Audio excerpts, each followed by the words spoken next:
vais être franc, je ne croyais pas du tout qu'il y avait des choses dans les Google X. Ça veut donc dire qu'il faut que tu montres à Google que ton site il plaît à un type d'utilisateur. Acheter de l'aide sur Facebook ne vaut pas d'avoir un engagement organique sur un groupe Facebook, par exemple. Si t'es pas premier et que Google veut te tester, il faut quand même arriver à rentrer dans cette première page. Salut Elliot, écoute, merci d'avoir accepté cette invitation sur SEO augmenté. L'objectif aujourd'hui, c'est de parler SEO. Pour commencer, si ça te va, je te laisse te présenter. Oui, merci pour l'invitation en tout cas. Bonjour tout le monde, merci. Donc Elliot Bovier, ça fait à peu près 17 ans que je fais du SEO avec les hauts et les bas de connaître. Aujourd'hui, je suis co-organisateur donc d'un événement qui s'appelle le SEO Summit, d'une formation qui s'appelle les Masterclass SEO. Et à côté de ça, j'encadre aussi des équipes pour faire de l'audit SEO, de l'accompagnement. Et puis j'ai quelques prestations comme du coaching par exemple, je peux faire aussi pour des éditeurs de sites ou des consultants SEO. Mais voilà, tout tourne toujours autour du SEO. Et comme je m'ennuie assez vite, en ce moment, je m'intéresse plutôt à la vidéo, aux techniques de podcast et puis un peu tout ce qui est copywriting, on va dire, et les techniques de vente par écrit, quoi. On voit effectivement que tu as un superbe setup. Donc, content de pouvoir inaugurer ça avec toi. Comment t'es arrivé dans le SEO? Parce que 17 ans, ça fait un petit moment, mais ça a commencé comment Complètement par hasard, j'avais le frère d'une copine que je recroise complètement par hasard à Orléans et qui me dit, écoute, j'ai récupéré un truc un peu dingue, c'est une base de données de 100 ou 150 000 hôtels que l'on peut avoir à la réservation avec des super prix, donc un concurrent d'Hotels.com et de Booking à l'époque. Ou Hotel.fr, parce qu'à l'époque, il y avait les deux. Il me dit, est-ce que ça t'intéresse de regarder? Si on arrive à faire un peu de vente et tout, on peut se partager le business, puis éventuellement peut-être créer une boîte en France, un truc. Là, c'était un truc qui était basé en Roumanie, tu vois, donc un peu old school. Et je me suis posé la question, pourquoi est-ce qu'il y a un premier? Pourquoi est-ce qu'il y a un deuxième? Comment ça se fait qu'il y ait de l'ADS? Et en fait, petit à petit, je me suis aperçu qu'il y avait un moteur de recherche principal qui s'appelait Google, que les gens, ils avaient soit des ads, soit des résultats naturels, et que les résultats naturels, à l'époque, étaient liés beaucoup à du backlink, soit du netlinking interne, soit du netlinking externe.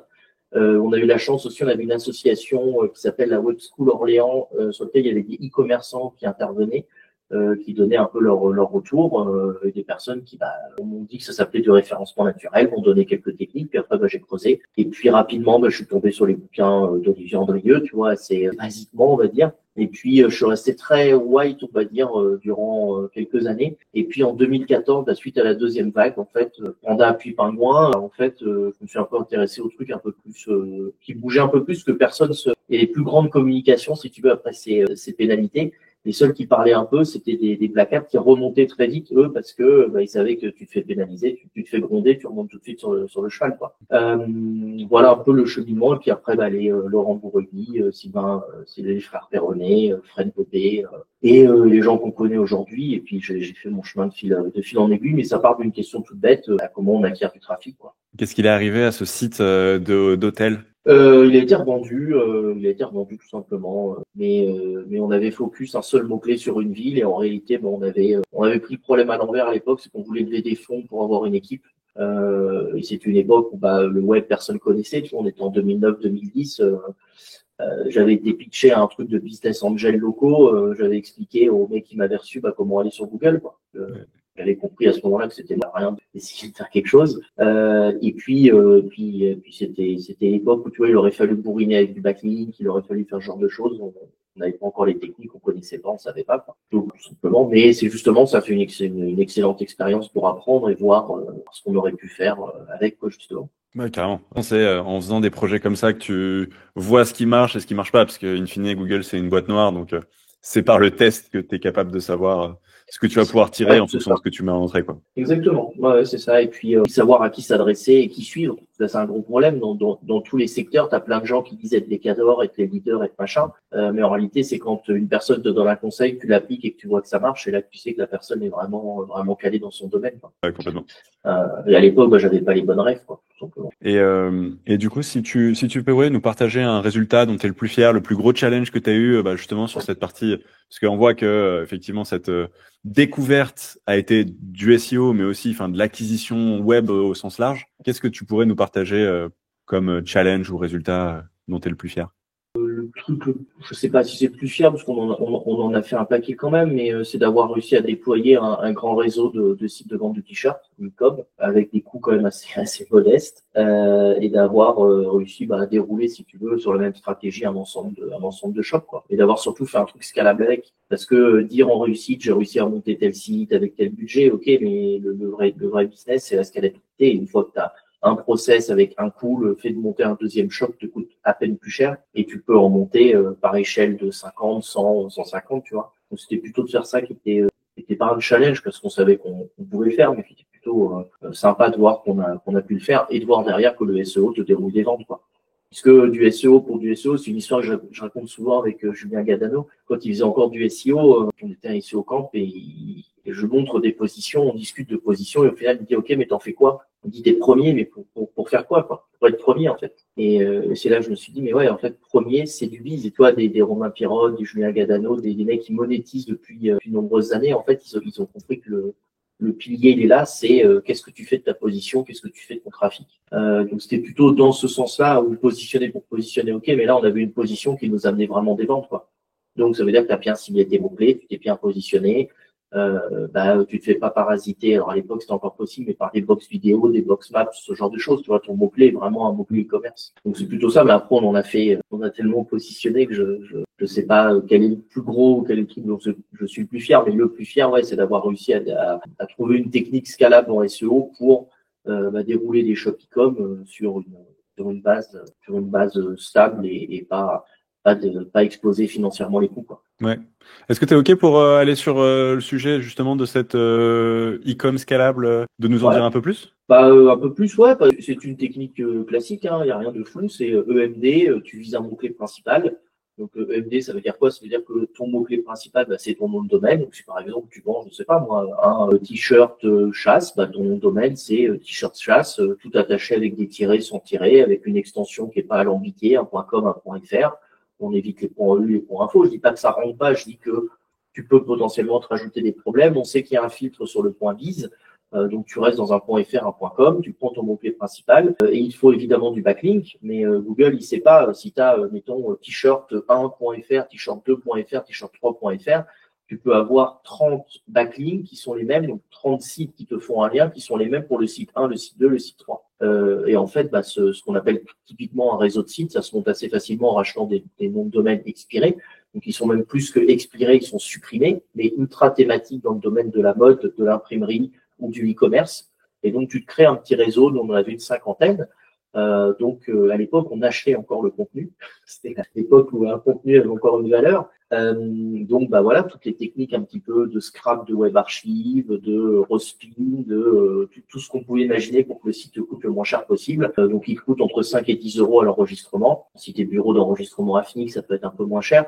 Mais même si tu le payes 10 balles, en fait, l'idée, c'était de mettre 10 euros et de mettre le minimum de contenu dessus, d'aller sur des hébergeurs du type Planet Hoster ou de Switch, par exemple, ou AWS, te trouver un hébergement qui te coûte une centaine d'euros l'année, qui permettent d'avoir plusieurs IP pour pas que Google voit que c'est la même IP qui t'envoie les liens, et tu crées un réseau de sites un peu factice. Et à chaque fois que tu remontes un énième site, en fait, tu n'achètes plus tes backlinks parce que ton réseau de 50 backlinks vient ton backlink vient de ce réseau-là, en fait. Donc, t'as pas de coût d'achat de backlink. Et quand tu remontes un site, en fait, tu as un coût de visuel. Mais on avait trouvé une technique avec des créateurs pour faire les rémunérer à la vente. Et comme ils ont essayé une fois, ils ont vu que ça vendait, ils se sont dit, OK, est-ce que je peux dérouler des visuels sur plein de trucs? Et puis, on avait toute une machinerie en place où les créateurs allaient nous déposer leurs visuels. Ça allait automatiquement en ligne. On avait du rédacteur qui faisait la fiche produit et en quelques semaines, on avait positionné les noms de domaine sur un mot-clé principal. Le seul point à modérer sur cette technique-là, c'est que le mot-clé principal est super facile entre guillemets à avoir, mais les mots-clés secondaires sont plus compliqués. Donc si par exemple tu as t-shirt Labrador ou t-shirt avec un nom de chien de chasse. Tu vas avoir t-shirt chien de chasse, par exemple. Il est plus compliqué à avoir que t-shirt Labrador si ton nom de domaine c'est t-shirtlabrador.fr ou .com. Voilà. Et puis, si tu déroules tout, tu fais ton maillage interne un peu de manière automatisée. Alors maintenant, on ferait ça avec l'IA. À l'époque, on faisait ça en PHP, mais tu peux automatiser ton maillage interne. Ta home renvoie vers des sous-catégories, des méga menus cloqués pour ceux qui connaissent et qui permet de maximiser la diffusion du jus et de vraiment choisir qu'est-ce que tu fais. Des sites assez courts, assez simples en termes de catégories, de sous-catégories, mais bien agencés pour que chaque URL aille chercher un mot-clé. Okay. Et à l'époque, on avait automatisé du partage sur les réseaux sociaux. Donc, on n'avait pas beaucoup de réseaux sociaux. On avait 2-3 réseaux sur lesquels on envoyait les visuels de t-shirts. Ça faisait du trafic en plus et aussi des ventes par du trafic organique, qui est clairement maintenant ce qu'il faut aller chercher. Mais ce qui pouvait coûter le plus cher, entre guillemets, c'était le backlink. Et en réalité, ce que tu aurais pu mettre 3-4 000 euros dans chaque boutique, en fait, pour avoir 50 backlinks. C'est pas déconnant. Là, aujourd'hui, en fait, c'était complètement, automatisé, et puis interne, quoi. Tu parles au passé. Est-ce que c'est quelque chose que tu fais plus ou? Oui, c'était un business qu'on avait, en fait, et on tournait aussi avec de la vente Amazon ou autre, et puis, en fait, ça tient s'il y a de la masse. Et c'est un business sur lequel on a eu on a dû restructurer la partie impression, donc on a un peu levé le pied sur l'impression à la demande et donc sur les shops qu'on a revendu pour la plupart, des personnes qui eux étaient dans l'impression, parce que le shop veut dire qu'il faut s'en occuper, il faut faire un peu de SAV, faut quand même traiter. Et en fait, on a eu une proposition à ce moment-là, on n'avait pas envie d'aller là-dedans. Et en fait, on a vendu le réseau d'une sorte, quoi. Il nous en reste encore quelques-uns, mais on a vendu le principal, si tu veux, avec les positions que ça avait et avec le cash que ça générait. Et en fait, à ça était relié une solution d'impression à la demande où on avait notre propre imprimeur et où les commandes passaient par API. Mais on avait beaucoup de clients qui étaient sur Amazon, et en fait, Amazon avait lancé une solution qui s'appelait Amazon Print, qui s'appelle Amazon Print. Et en fait, Amazon Print te fait gagner 2 fois le prix par t-shirt, imprime pour toi, ne gère aucun problème, c'est les livreurs esclaves qui vont livrer ton truc. Quand il y a un problème, Amazon se plie en 4, te rembourse et s'excuse. Donc d'un point de vue e-commerce,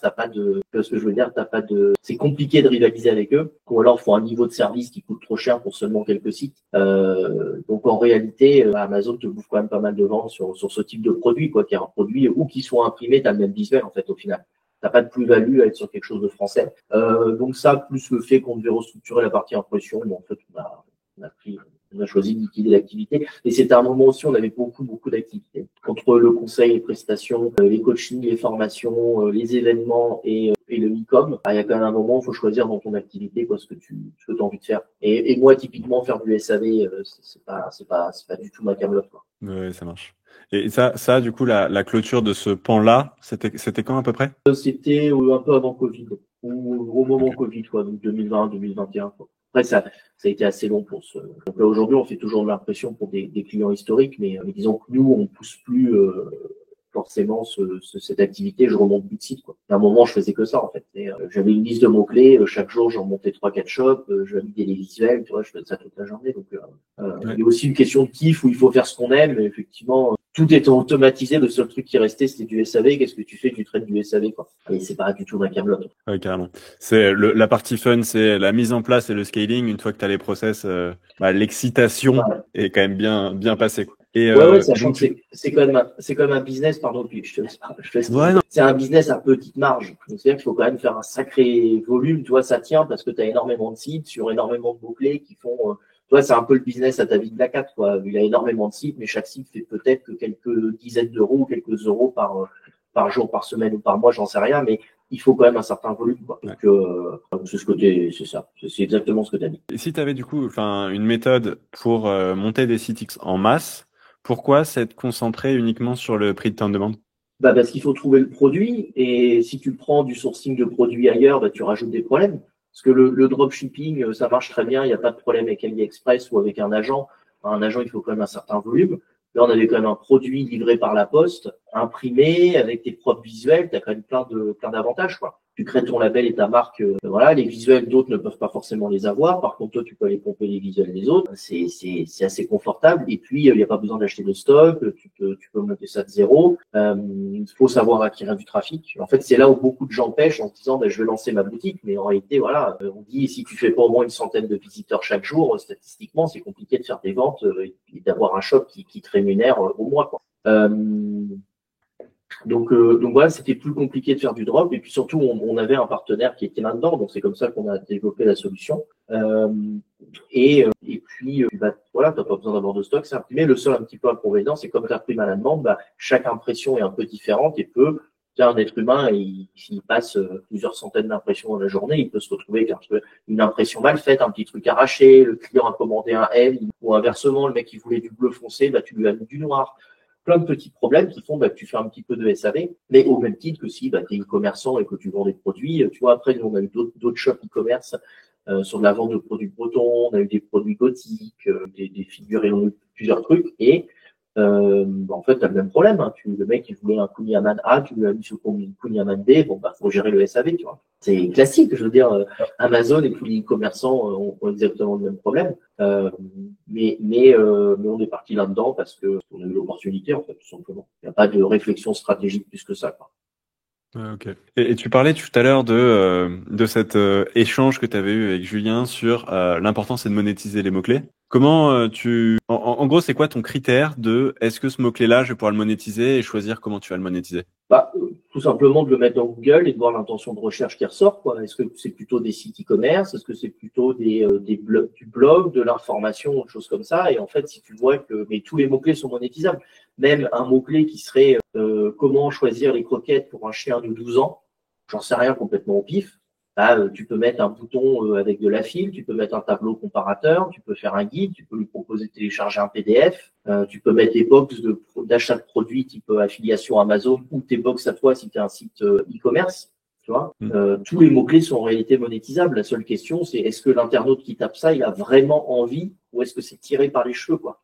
Tu vois, quand je tape acheter chaussures roses, je veux une paire de pompes roses. C'est assez simple comme truc. Comment changer les lacets d'une Converse? Bah, je l'ai tapé, j'ai déjà acheté mes Converse, je pense. Donc tu vois, faut tomber sur le type qui cherche comment changer les lacets d'une Converse.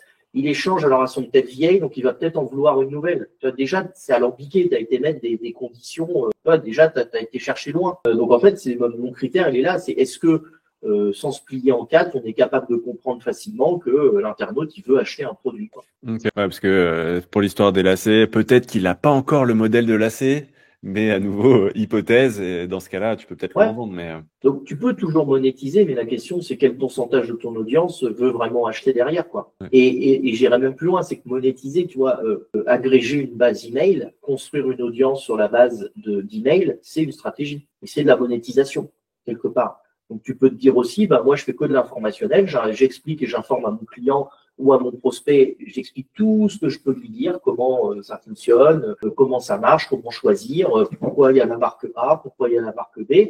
Et ben en fait, j'engraisse une base email en disant bah, télécharge mon guide, abonne-toi à ma newsletter, reçois telle info, prends la formation gratuite, j'en sais rien, un CTA, et tu agrèges une base email, et après, c'est cette base email sur laquelle tu vas essayer de shooter tes pages de vente ou tes produits ou tes catégories, quoi. Donc la monétisation en réalité, et tu vois, les SEO je fais quand même un parallèle ancienne, nouvelle génération, mais les SEO qui sont de 2000 ou 2010, on a très très mal monétisé. Moi, j'ai croisé très très peu de gens pendant 16 ans ou 17, 15 ou 16 ans, très très peu de gens sur la monétisation. C'est-à-dire que le fait de dire voilà comment monétiser, voilà comment mettre un CTA, voici le texte à écrire sur les CTA, comment les positionner, comment ce genre de choses, c'est des sujets qu'on a très très peu abordés en SEO. C'était beaucoup comment truander Google, comment se positionner, comment ceci, cela, mais après l'internaute, une fois sur la page, on avait quand même peu de sujets avec lui, quoi, tu vois. Donc c'est quand même un truc que je regrette de ne pas avoir creusé plus tôt. Donc j'aurais bien voulu creuser plus tôt.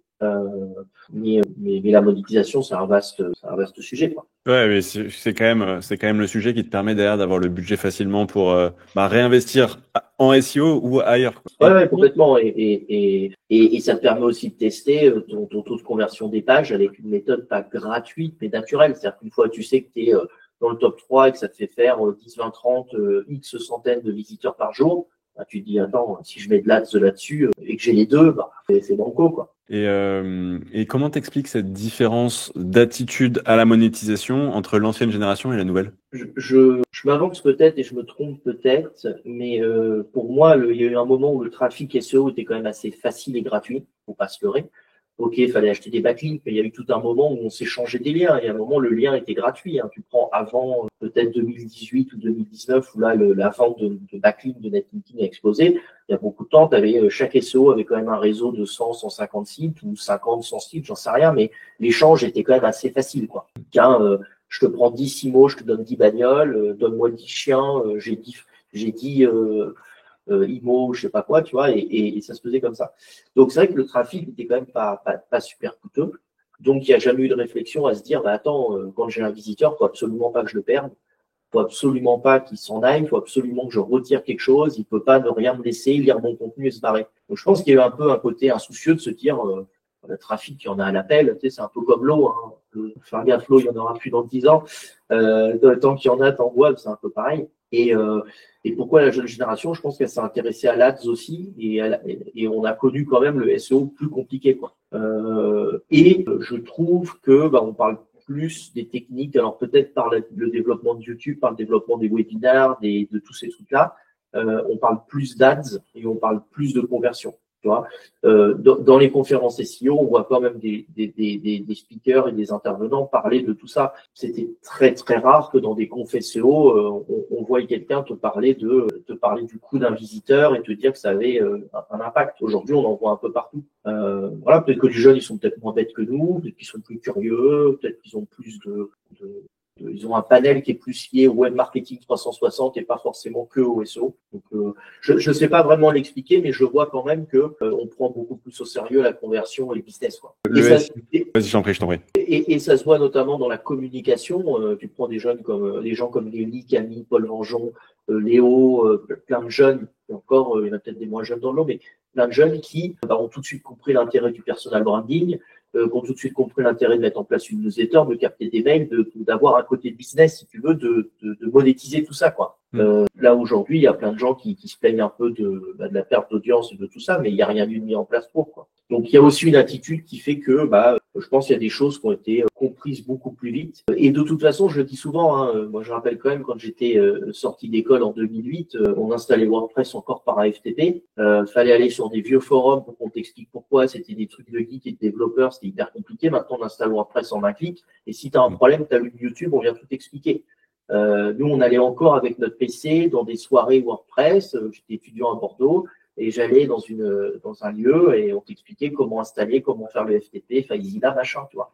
Maintenant, tout ça a complètement changé. Ça serait improbable d'aller faire une réunion avec 10 ou 15 personnes pour expliquer comment installer WordPress. Tu prends un tuto YouTube, c'est réglé, quoi. Et ça pour tout. C'est-à-dire que aujourd'hui, tu as 14-15 ans, tu es un peu curieux. Déjà, tu veux du mainstream sur TikTok, tu tombes forcément sur une vidéo d'un Oussama Hamar, d'un Yomi Denzel, d'un machin. Donc, forcément, tu es soumis à tout de suite le business en ligne. Tu vois, c'est évident. Donc, si tu creuses un peu parce que le sujet t'intéresse, tu vas tomber sur tous ces trucs-là assez rapidement. Donc, le haut du tunnel, en fait, mainstream, c'est devenu le mec monnaie en ligne, quoi. Donc, je pense qu'il y a aussi ça qui joue beaucoup, beaucoup. Nous, comprendre comment gagner de l'argent en ligne, si t'étais pas un peu poussé par des potes ou si t'étais pas tombé sur quelque chose de truc, moi, ça arrivait très, très tard, tout ça.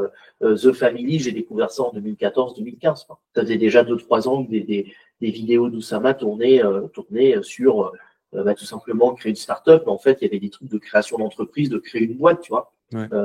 Des choses qui peuvent paraître peut-être un peu basiques maintenant, c'était quand même assez avancé, tu vois. Donc, je pense que ça a bougé beaucoup et celui qui veut vraiment s'en donner les moyens et passer du temps, maintenant avec YouTube, il a quasi tout gratuit.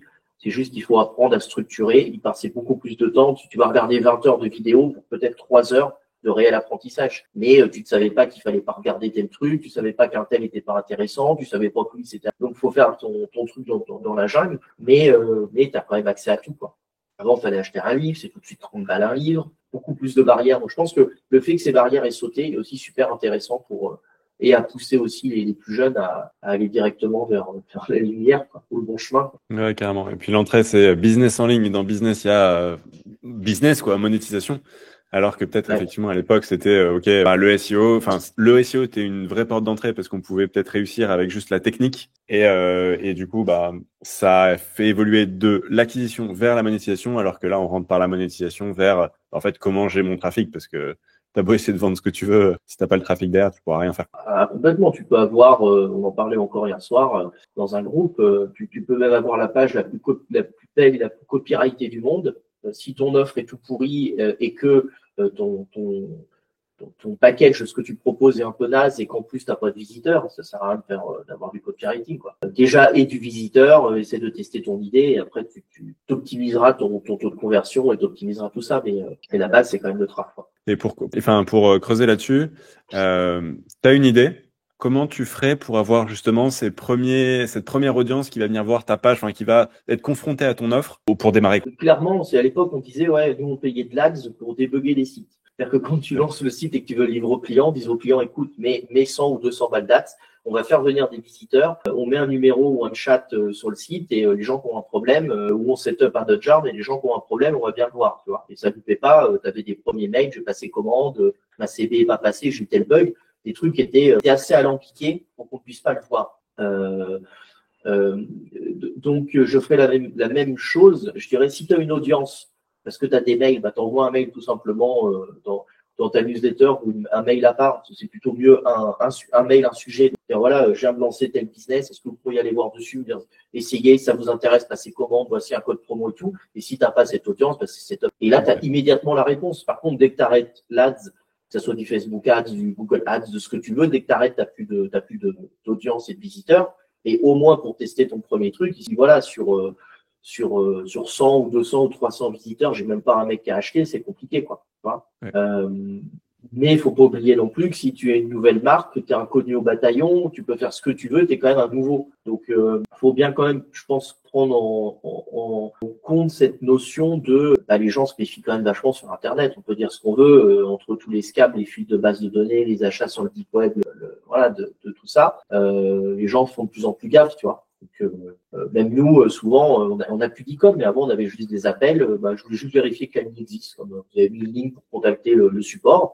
Voilà, je vous appelle, vous existez bien, vous gérez bien le site machin. Bah oui, pas de problème. J'ai créé un panier, vous pouvez le voir. Bah oui, vous avez ça dans votre panier. Et merci.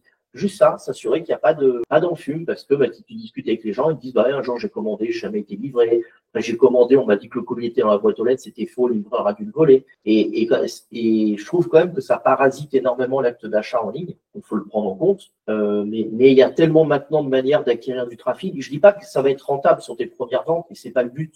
Le but, c'est de déjà voir quel est mon taux de conversion et est-ce que quand des humains viennent voir ma page, qui sont censés être intéressés. Et c'est ça aussi, tu vois, c'est super, c'est que, ok, Facebook, tu peux mettre des intentions et tout. Moi, à chaque fois que j'ai fait du Facebook Ads, j'ai trouvé ça pété. C'était des gens qui n'étaient pas dans le bon mood ou dans la recherche du bon produit qui venait. Et j'avais sélectionné les bons trucs. Je me suis fait un peu aider par des gens qui connaissaient tout. J'ai jamais été très convaincu par le truc. Mais tu fais du Google Ads, celui qui a tapé achat chaussures ou chaussures, c'est trop large, mais achat chaussures ou achat télé, il arrive sur un site qui vend des télés, tu peux pas dire qu'il voulait pas une télé, quoi. Tu vois. Alors peut-être qu'il voulait un écran plasma, puis toi tu as un écran plat, peut-être qu'il voulait un très grand écran, toi tu as des petits. Et je veux dire, sur le volume, si tu cibles bien des vraies requêtes, ce qu'on appelle un peu long trend, c'est-à-dire extrêmement précises, pas forcément par la longueur du mot-clé, mais par la précision de la demande, achat téléviseur 17 fois je sais pas combien, ou 100 ou 1800 fois machin, bon, là, déjà, tu es un peu plus précis. S'il arrive sur ta bonne page de catégorie, il est censé t'intéresser.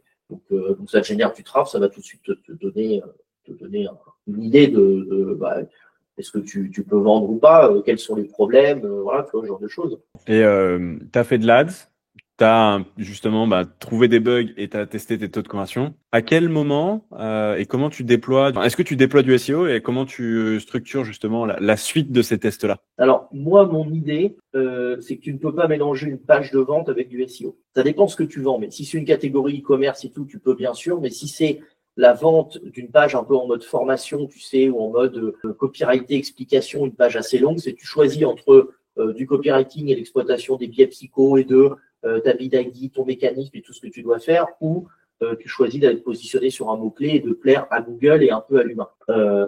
Donc déjà, faut savoir dans quel cas tu es. Si tu es dans une catégorie de produits, tu fais ce qu'il faut. Et après, moi, je déploie tout simplement le audit classique de ce qu'on va faire en SEO. Est-ce que j'ai bien mes critères on-site classiques, un contenu, je réponds bien à l'intention de recherche, est-ce que sémantiquement je suis optimisé, est-ce que j'ai bien utilisé le corpus, Google, si tu lui dis avocat tout le temps, ou Jaguar, il sait pas de quoi tu parles. Si tu lui dis avocat, robe, tribunal ou avocat, fruits, noyaux, jardin, il est capable de dire est-ce que tu parles de l'avocat, le fruit ou est-ce que tu parles de l'avocat, le métier. Exactement pour Jaguar, ça marche aussi pour Juul. Juul, il y a le chanteur, mais il y a aussi des puffs, des cigarettes électroniques qui sont Juul. Ça marche pour plein de mots-clés. Donc, faut que Google il comprenne bien de quoi tu parles. Donc, si tu utilises ton bon champ sémantique, ton bon champ lexical, ça a plein de noms, mais simplement, utilise les bons mots. Quand tu parles de Paris, tu es obligé de parler de la Tour Eiffel.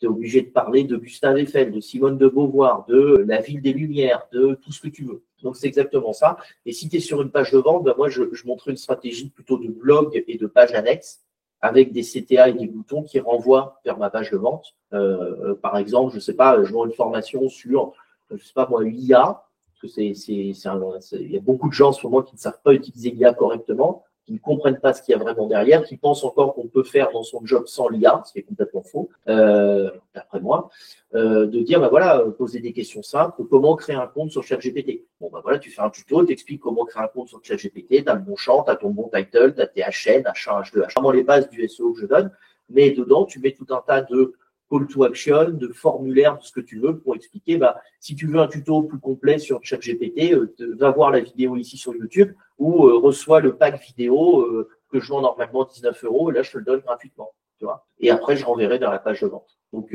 voilà comment déployer, mais il y a un vrai intérêt à créer du contenu gratuit pour accompagner ton prospect. Vraiment de prendre son problème de base partout où il peut être. Donc, c'est haut de tunnel, milieu de tunnel, bas de funnel.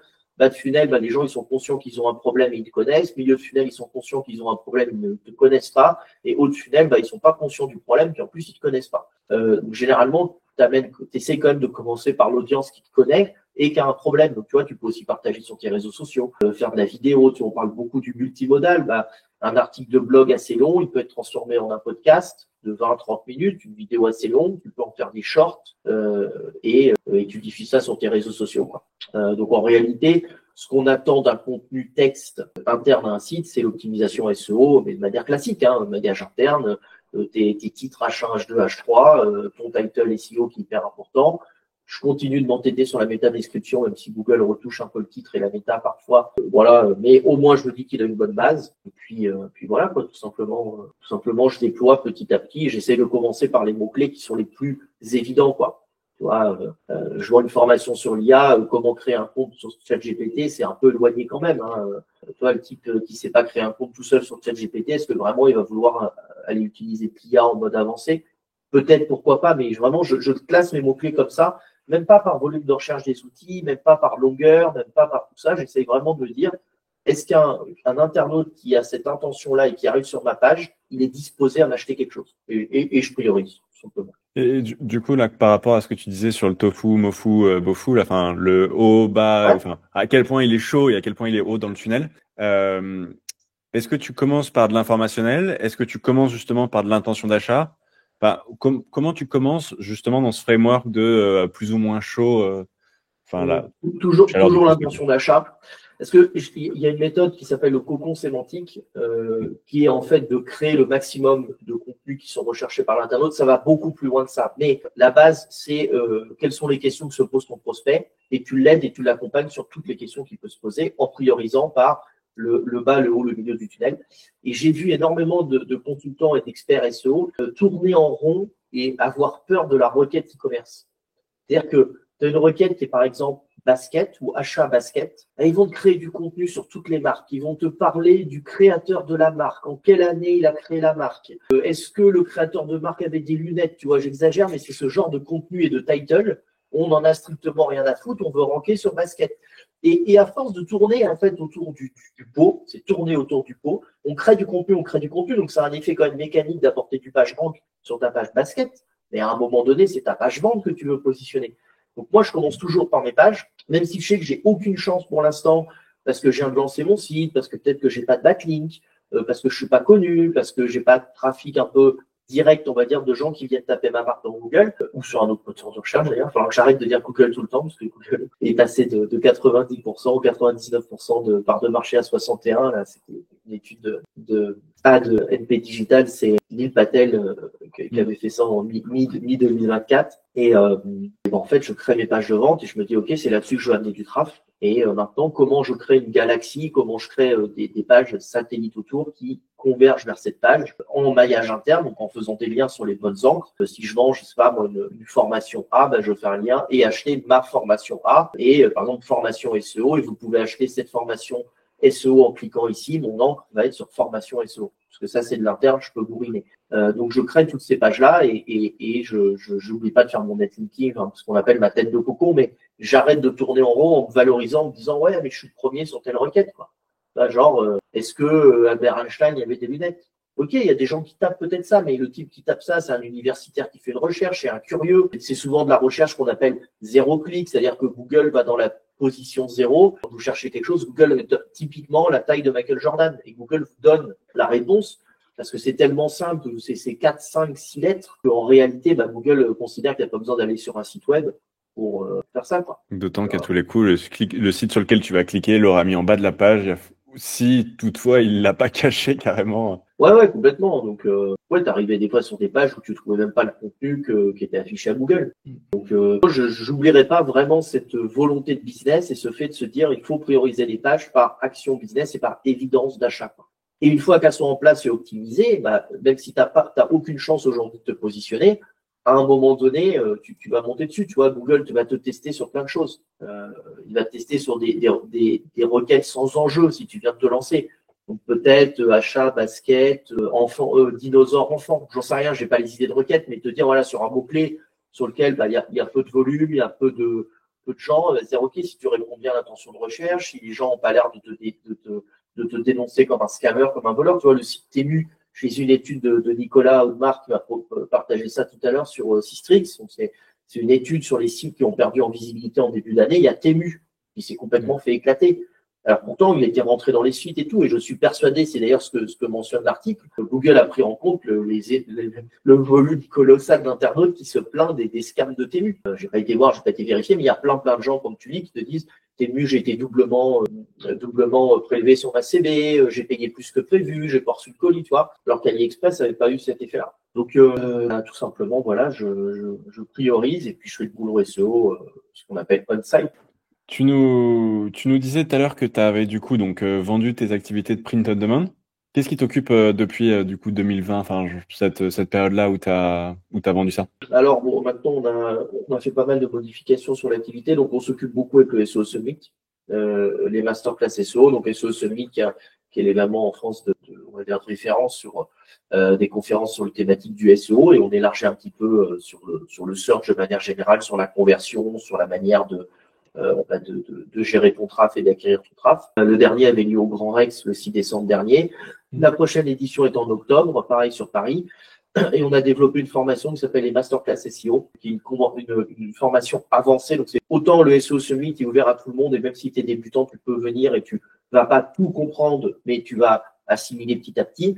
Et les formations SEO, c'est plutôt pour des experts qui pratiquent déjà depuis plusieurs années et qui veulent vraiment monter d'un niveau, passer un cap. Donc ça m'occupe déjà pas mal. Cette année, on fait un séminaire de 2 jours en juin et l'événement en octobre, donc une journée de formation et l'événement SEO Summit. Donc ça, déjà, ça m'occupe pas mal.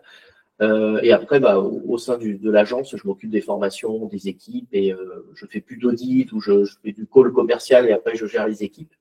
Et on a aussi récemment racheté ma boutique qui s'appelle Yuda One, Yuda Insight, et on est en train de préparer la nouvelle version, faire les développements, les cahiers des charges, les tests, pour essayer de préparer l'outil SEO de demain avec les modifications en cours qui intègrent aussi ce qu'on doit checker maintenant pour avoir un SEO, je sais pas si on peut l'appeler multimodal, si on peut l'appeler SEO pluriel, si on peut l'appeler SEO transversal, mais c'est plus le SEO naturel, le référencement naturel qu'on a connu, c'est un référencement qui est autre, où on va s'attarder beaucoup sur des plateformes comme TikTok, comme tout ça, et comme tout est en train de changer, à part faire des prédictions et avoir tort, on sait pas trop quoi faire, bah, c'est maintenant qu'il faut construire un peu le métier de demain, quoi. C'est ma vision des choses, donc ça prend beaucoup de temps de R&D, en fait. Oui. Et du coup, ça fait ma transition à la question suivante, c'est donc tu parlais de l'étude de Neil Patel qui disait que ça fait, enfin, a priori, Google est passé de 99% à 61% de part de marché, pour te citer. Ça veut dire qu'il y a des choses qui ont apparu à la place.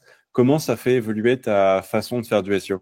Je vais être franc, je croyais pas du tout qu'il y avait des choses dans les Google Leaks. Donc les Google Leaks, c'est des données qu'on fuitait de chez Google en 2023. Google a dit non, mais on laisse, il n'y a pas de raison de supprimer parce qu'il n'y a rien dedans. Et j'avais lu un petit peu, j'étais au début en surface, tombé que sur des trucs évidents. Faire du backlink, faut faire machin. Et n'étant pas scientifique, j'ai jamais creusé ce genre d'études. Et en discutant avec Sylvain Perronnet une fois, il me dit, mais si creuse, moi j'ai appris ça, et il commence à me teaser le truc et à me donner des vraies choses. Puis ça m'a quand même tilté, je dis, bon, on va quand même écouter Sylvain. Preuve du contraire. Et surtout, il m'a expliqué sa démarche de pourquoi, comment on étudie, comment on creuse, comment on fait. Et j'ai commencé à me plonger dans les leaks en me disant, c'est un boulot de R&D dingue. Et c'est au moment où, en fait, quelques mois avant, Sylvain a dit, cet été, on passe du temps à étudier les leaks. C'est en septembre. On sortira une formation, certainement. Et donc, ça s'appelle la formation Google X, qui vont aussi dispenser en 2025. Si vous avez l'occasion de la faire, c'est du présentiel. N'hésitez vraiment pas, elle est top. Et dans cette formation, on a appris un peu les nouveaux signaux, mais avec démonstration, texte, tests, explications et surtout leaks à l'appui en disant, voilà ce qu'il y a dans les leaks. Voici ce qu'on en déduit, voici ce qu'on a testé, effectivement, on en revient à ça. Et il y a des trucs un peu plus profonds, qui est vraiment que Google, c'est plus un moteur de recherche, c'est un moteur de prédiction.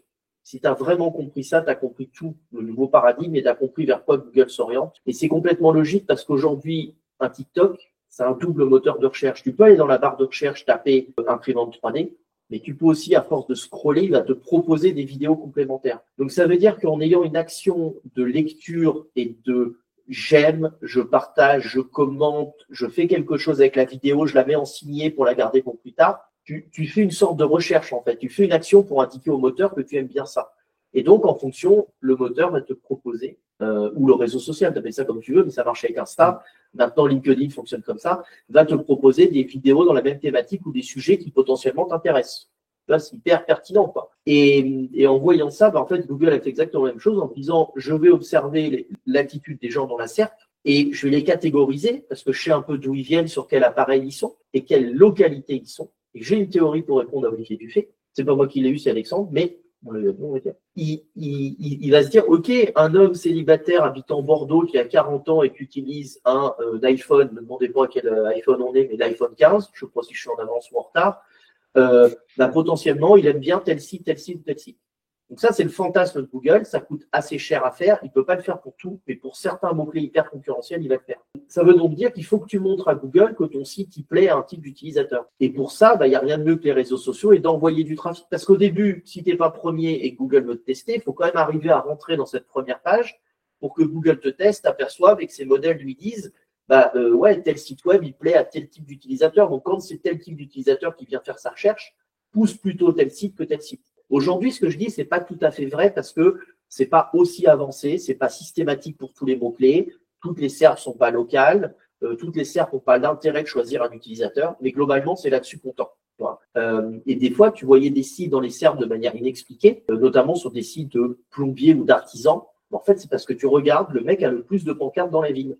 Et il a mis un QR code. Il l'a pas fait exprès, mais il l'a fait.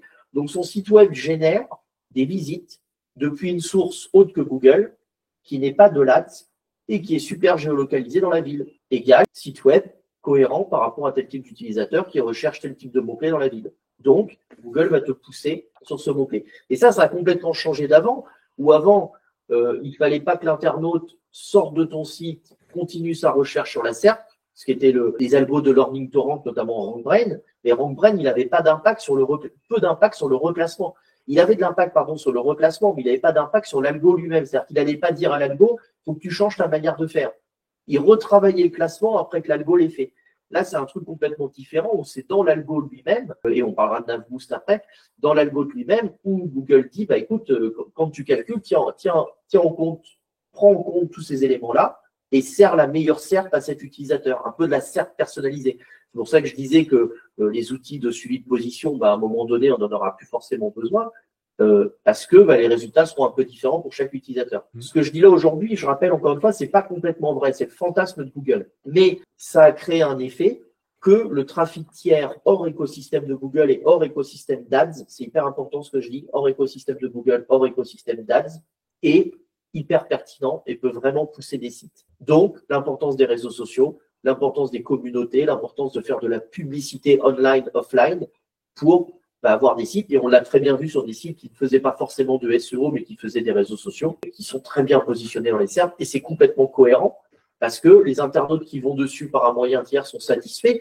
Et si vous me demandez comment on sait combien de temps un internaute reste sur un site web, comment on sait si on clique, comment on sait ceci, cela, bah, on le sait par Chrome.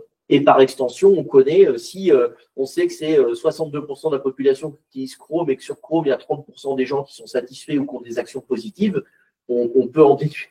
On peut en déduire et pousser que 80% ou X% des internautes vont cliquer, lisent le site, scrollent, sont intéressés par le contenu. Et tu peux difficilement faker. Tu peux faker des backlinks, tu peux faker du contenu, tu peux faker plein de choses. On l'a fait, on a fait du cloaking, on a mis de la bouillie, on a généré des contenus qu'avec des mots-clés, on a fait plein de choses, ça a fonctionné. Mais l'attitude humaine, à grande échelle, attention, à grande échelle, elle est super compliquée à manipuler, en fait, en réalité. Donc, ça devient des fermes comme en Chine. Tu fais des fermes avec des bots qui gèrent tu vois, ça devient c'est un autre métier, quoi. Donc, voilà ce qui, pour moi, vraiment, si vous avez compris mon petit monologue de 10 minutes, que vous avez mon avis sur ce que je pense, comment Google a évolué, quoi. Ouais, complètement.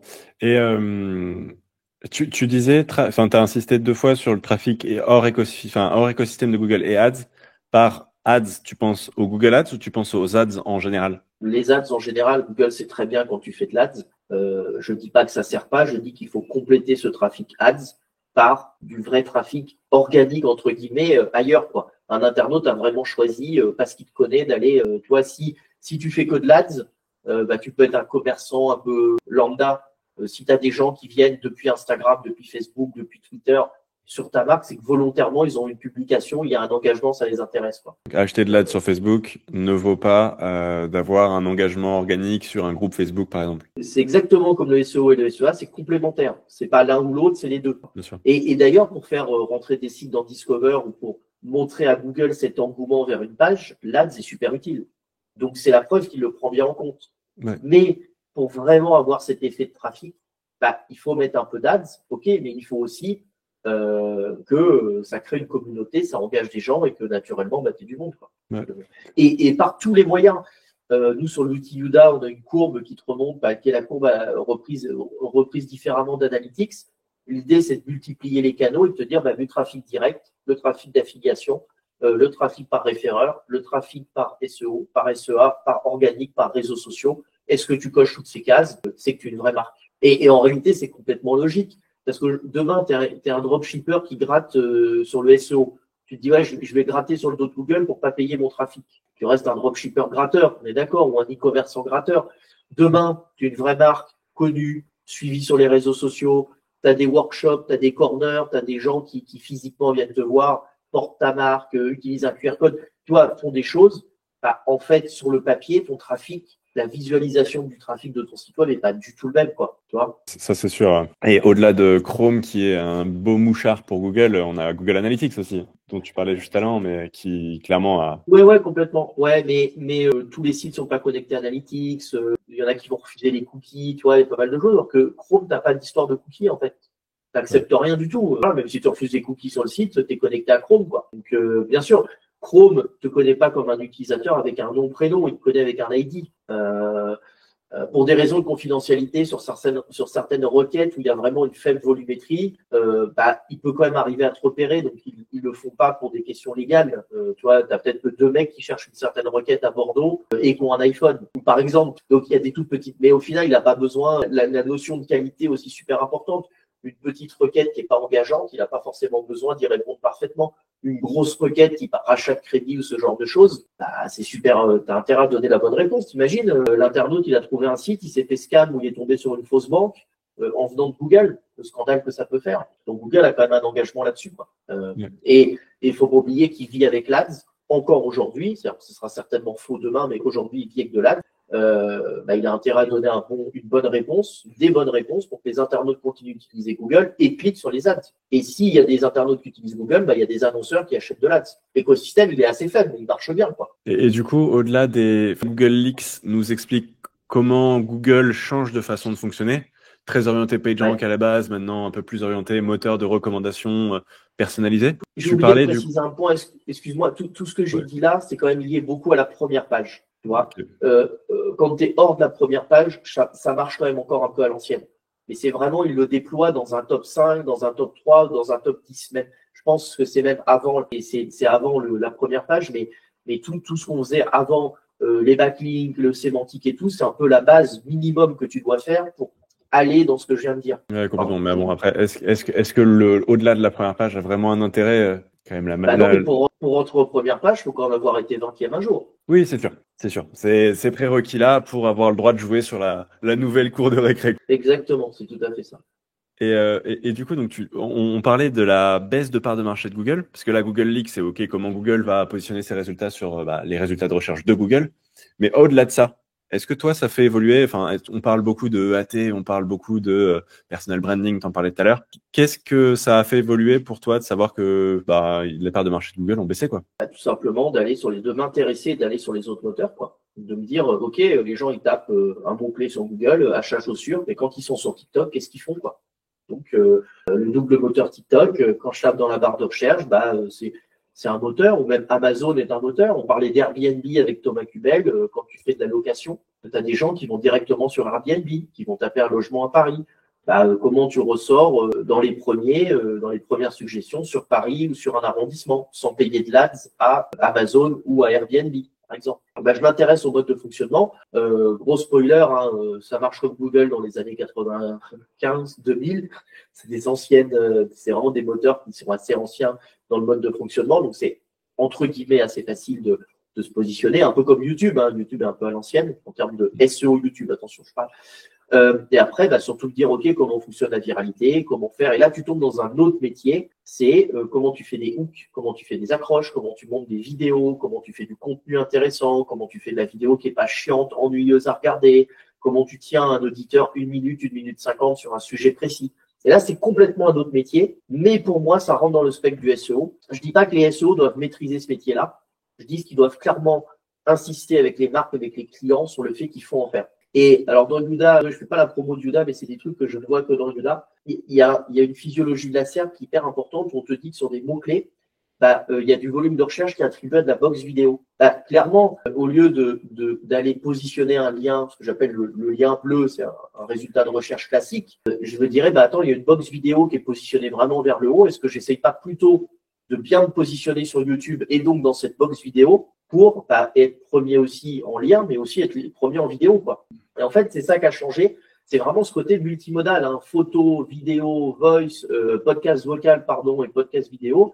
Comment est-ce que j'arrive à me positionner sur ces moteurs avec les nouveaux codes? Et là, clairement, c'est pas facile parce que moi, je vois des jeunes percer sur TikTok. Je suis incapable de faire ça. Ils font des lives. Là, j'ai discuté avec une fille qui a 10K de communauté à peu près. Alors, les prénoms, je suis pas bon, donc ne me demandez pas son prénom. Je pourrais le retrouver. Elle est en pyjama avec un truc de tête de lapin. Elle parle de SEO. Ou de digital ou de machin, elle fait de la vulgarisation qui fonctionne très bien, elle a 10K d'abonnés et elle fait des lives tous les soirs avec son téléphone. Alors, je sais pas comment s'organiser, de sa tête en bas, l'écran en haut, et elle montre des choses et elle a toute une audience tous les soirs qui suivent. Un peu des cours digitaux, tu vois, pour quelqu'un qui saurait pas faire du SEO sur Amazon ou qui sait pas vendre hier soir, c'était e-book. Et elle dit, comment vendre un e-book sur Amazon? Donc, tu vas sur Canva, tu fais ça, tu vas ici sur Amazon Print, tu mets ton truc et tout. Et c'est une manière qui a complètement changé, quoi. Je voyais un truc qui m'a fait tilter, c'était les boutiques de bonbons. Les mecs font des lives tous les soirs et tous les soirs pour préparer les commandes de la journée. Donc, tu as un live TikTok, c'est le type, il dit, ouais, Amandine, si t'es là, ou José, t'es là, je suis en train de traiter ta commande, José, il est là dans le chat, ah, c'est cool, écoute, qu'est-ce que tu veux, je te fais un cadeau. Il dit, ah ouais, moi, je voudrais bien tel gogol, machin, je te les mets, regarde, c'est ton poly. Donc, un, il crée du contenu, deux, il crée de l'engagement, trois, il traite ses commandes, c'est quand même un truc chiant. Donc, je trouve, moi, qui a fait de l'e-com et qui a fait des commandes, des fois, au mois de décembre, à 6h du mat ou à 5h, à se peler dans l'entrepôt pour traiter les commandes avant Noël, ils ont quand même transformé un truc qui était chiant et ennuyeux en quelque chose de joyeux, de top, le mec qui est sur son mobile, il voit sa commande, c'est valorisant. En plus, il lui demande, est-ce que tu veux un cadeau? Donc, l'internaute, il dit, attends, moi, je vais le commander, ça a l'air super sérieux. Et c'est en ça où, en fait, là, tu peux plus faker tes avis. Tu peux plus mettre juste sur ton site web, Amaury, 30 ans, super service, c'est génial, les bonbons sont très bons. Tu vois, t'es la vraie interaction humaine. Ouais, c'est sûr. Et dans ce cas-là, je trouve que c'est ultra malin parce qu'ils utilisent ce qu'ils font déjà et ils ont une externalité, en fait, qui leur coûte quasiment rien de plus. Et donc, le coût marginal de ces lives, il est nul, mais les bénéfices, et c'est sûrement comme ça qu'il a toutes ses commandes, c'est viral et double effet. Et donc, complètement, donc c'est aussi ça le métier de SEO et de visibilité, c'est de se dire, mais comment est-ce que j'applique pour ma marque ça? Est-ce que déjà mon audience est sur TikTok? Là, je suis parti sur TikTok parce que c'est le truc qui me fait le plus halluciner en ce moment, mais en termes de volume d'audience, je parle, mais peut-être que TikTok, demain, tes acheteurs sont pas dessus, c'est sur Facebook, peut-être que c'est sur YouTube, peut-être que c'est sur Pinterest, Instagram, c'est peut-être sur le nouveau truc Blue, X, Twitter, s'il se passe encore des choses là-dessus, mais voilà, c'est où est-ce que ton audience est. J'entendais, je vois c'est Anthony Bourdon, je sais plus qui parlait de sa marque de milkshake, là, de bouffe de midi. Feed, merci. On n'arrive pas à la retenir, cette marque. Et il disait, c'est sur un forum de geeks qu'on a trouvé notre audience parce que les geeks qui sont en train de jouer, ils n'ont pas le temps de manger, ils veulent pas s'arrêter. Donc, prendre un truc de shaker avec des protéines pour tenir et faire le repas, ça leur allait très bien. Donc, il fallait aller sur, je sais plus quel nom de forum, mais un forum très connu, jeuxvideo.com, pardon. Il fallait aller sur ce forum-là pour répondre à l'audience parce qu'entre eux, ils étaient en train de parler. Tu vois, pourtant, c'est basique comme conseil. C'est aller où votre audience est, trouver les codes et essayer de vous adapter. Mais on s'aperçoit qu'on peut plus être que sur Google. Et pas parce qu'aussi Google a intégré ce trafic-là, parce que l'audience, ça se déplace aussi. Et c'est pas une question de, c'est pas une question de, il y en a un qui perd et un qui gagne. C'est pour ça que je veux aussi relativiser cette histoire. Alors, ça fait un chiffre, ça fait des petites putaclics pour LinkedIn et tout, c'est cool, mais de 98% vers 61%, c'est aussi une question que les gens font deux choses. Et ils vont sur TikTok rechercher, et ils vont taper sur YouTube, sur Google, et peut-être voir sur YouTube. Bah, t'es peut-être pas le premier sur les trois, mais si à chaque fois tu es celui qui ressort sur les trois, tu as forcément un biais cognitif qui te dit, attends, lui ça fait 3 fois que je le vois, des vidéos complémentaires, il a l'air, ok, je vais aller creuser vers lui, je vais creuser sa marque, je vais aller creuser son site web, ça a l'air sérieux, quoi. C'est un peu faux, mais ça reste quand même là où tu limites le minimum de casse possible parce que tu retrouves la marque sur l'ensemble des plateformes. Ouais, complètement. Mais c'est un peu l'étude marketing qui disait qu'il fallait 7 points de contact. Et là, déjà, dans l'exemple, tu en avais 3 sur des réseaux différents. Et ça t'avance du coup vers l'acte d'achat qui pourrait être à la fin du parcours, quoi. Tu rajoutes une pub à la télé ou à la radio ou une pub YouTube aussi. Tu rajoutes un magazine papier, un petit mailing. T'es à T7. Un appel, un SMS, j'en sais rien. Et t'es à ces points-là. Mais oui, c'est hyper important. Et encore plus quand tu vas en ligne où le scam est quand même régulier et récurrent, quoi. Ouais, complètement.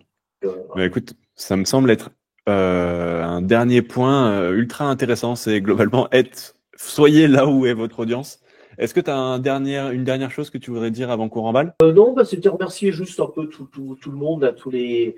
Tu vois, parce que j'ai cité pas mal de noms, mais j'ai récemment fait la formation SHL avec Paul Sanchez, Fabien, Stéphane Madaleno, je m'en oubliais, mais voilà, toute l'équipe, Kevin, et tu vois, même Sylvain Perronnet, j'ai cité tout à l'heure, mais il y a des gens solides et sérieux dans le secteur. J'espère que nous aussi on l'est avec nos formations, nos événements et tout, mais en gros, voilà, c'est grâce à tous ces gens-là qu'on réussit à être encore là et à avoir compris tous ces trucs-là. Et malheureusement, je vois encore un peu trop de SEO qui sont à l'ancienne, qui s'entêtent sur des anciennes bases et qui veulent pas aller migrer vers ce nouveau truc. Parce que je comprends que c'est nouveau et je comprends que faire de la vidéo, faire de la photo, faire de l'image, faire ce genre de choses, c'est plus le même métier. Mais aujourd'hui, on doit s'y mettre, on doit comprendre ça, même si on n'est pas expert là-dedans, on doit s'intégrer dans cet écosystème-là. Je trouve que c'est une chance pour le SEO de sortir de ce spam de texte, spam de backlinks, machin, même si, bien évidemment, les backlinks, ça marche, le contenu, ça marche, il faut encore optimiser. Tout ça, c'est les bases, mais maintenant, il faut rajouter une couche et qu'en fait, la couche que Laurent Morelli, Thomas Cubel et co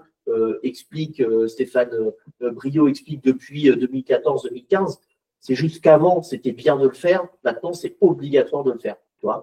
Donc, je voulais juste préciser ce point parce que je râle beaucoup qu'il ne se passe plus rien sur Twitter, que c'est vide, il n'y a plus les échanges et la communauté qu'on avait avant. Mais il reste comme un petit noyau dur où on arrive quand même à évoluer. Et puis 2025 va être passionnant parce qu'on va vraiment redéfinir notre métier, redéfinir ce qu'est être un consultant en référencement naturel. Et je pense que ce mot va évoluer. Donc c'est à nous de recréer demain ce qui est le métier de visibilité et de trafic organique, naturel, comme on peut dire avec les moteurs de recherche. Et j'ai pas dit Google. Ouais, effectivement. Merci beaucoup, Elliot. Vous savez ce qu'il vous reste à faire. Vous savez ce qu'il vous reste à faire. Il y a les commentaires qui vous attendent. Dites-nous ce que vous en avez pensé. Et on parlait CTA. J'ai clairement une offre qui vous voulez pas louper. Vous aurez un lien en description qui vous permettra d'avoir le résumé de cette super interview parce qu'on a eu des choses incroyables. Donc, si vous n'avez pas pris de notes et même si vous avez pris des notes, je vais faire le résumé. Je le mettrai du coup derrière ce lien-là.